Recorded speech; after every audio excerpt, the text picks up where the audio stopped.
So we are back again with another important terms and acronyms for all immigrants here in Italy. Most of the times, a lot of immigrants complain that official is very difficult to speak the Italian language. But at the same time, we should remember that we have some important terms that we see in our everyday life. So even if we cannot flow the Italiano, but at least if we come across these words, we need to know their meaning. That is why I am here to deliver these words for you, explain them for you. So the next time you see them, you will know their meaning. Now, terms and acronyms that asylum seekers need to know in Italy. Some of the information for asylum seekers and refugees in Italy is not always available in the languages an asylum seeker might understand. On top of that,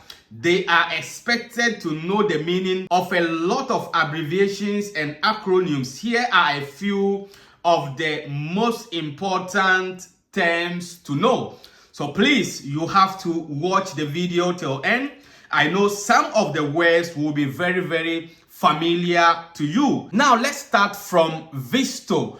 When they say visto in English, meaning visa. So visto simply means visa. Now the VIS is the Visa Information System or Sistema Informazioni Visti. This is the system that the European Union uses to exchange information between member states. So if you see visto, it's the same thing as visa. Now let's move on to SPRA. SPRA is Sistema di Protezione per Richiedenti Asilo e Rifugiati. Now attention please, when it comes to this SPRA of a thing, we also have the CAS.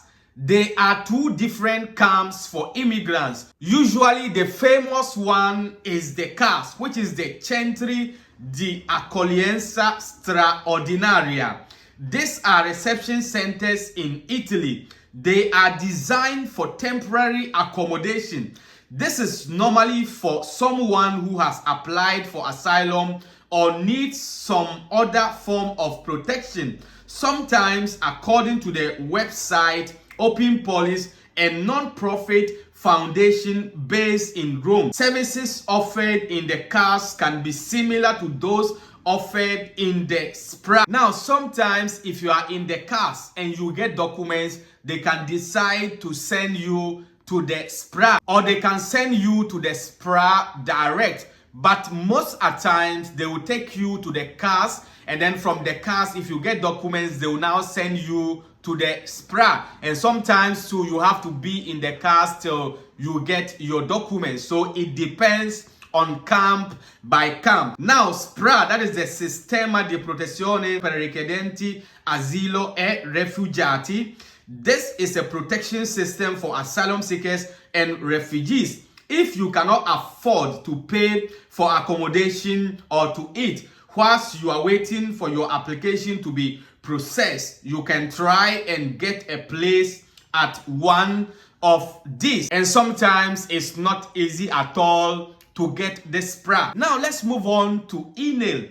The full meaning of INAIL is the Istituto Nazionale per Assicurazione contro gli Infortunio. Now let's say, for example, if you are working in a particular company and you get injured or you get an accident whilst you are working, people who will take charge of the expenses will be the INAIL.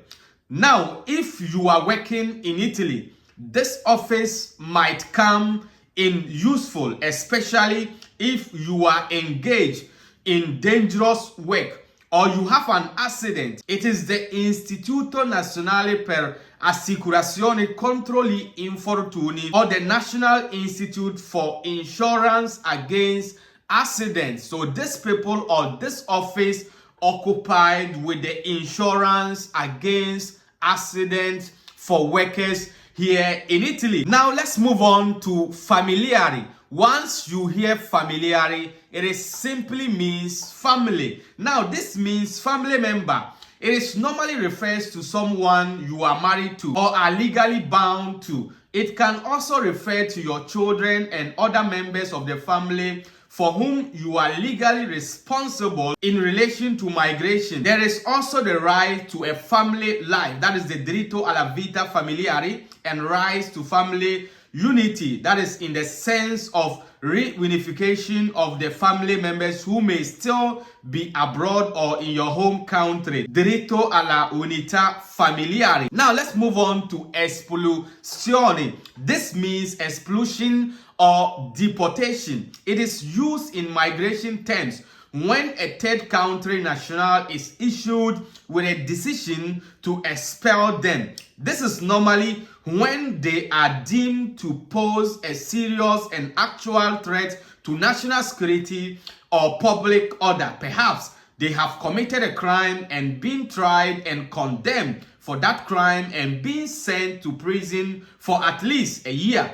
People can also be expelled if there is concrete proof that they intend to commit a crime and are from a third country. So these are few of the acronyms. Let me know what you think about these acronyms. Please, if you need more, you can still let me know in the comment section below. The name still remains Official Cracker TV. You can always follow me on Facebook, Official Cracker TV. Clicking on my about, you get a WhatsApp number. Any question that you have, just leave it on WhatsApp and I'll get back to you. Until we meet again in the next video, please stay safe and stay blessed. Peace out.